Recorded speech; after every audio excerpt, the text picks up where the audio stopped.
I guess my issue, I have some of the same frustration and concern with the concept of a completely new design, trying to get through the NRC process. You can watch the progress or lack of progress of a number of these applications and probably get even more frustrated. Just this morning, I tried to look at the status of some of the applications that are in play, and it's very hard to find that in a reasonable amount of fine structure. You know, what are the outstanding issues? What's the schedule?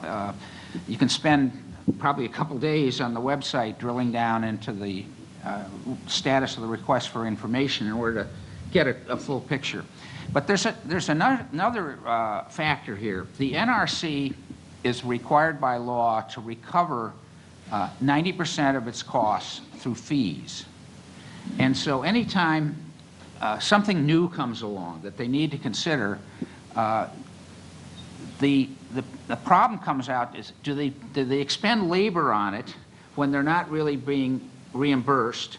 And if they do, of course, effectively that gets washed out in the overhead of the cost basis for the applicants and the licensees that are already in that mix. It's interesting, that requirement used to be 100%, which raises questions of how do you properly cost travel to go to conferences, to speak like this, or pay for public interactions, you know, that are perhaps not directly affected by licensing.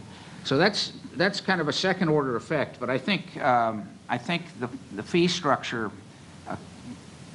does produce another inhibition, but not necessarily a blockage of innovation.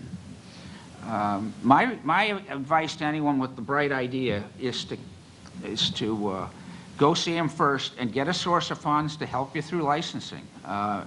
And otherwise, you're going to really get very, very frustrated. At least that's my personal perspective.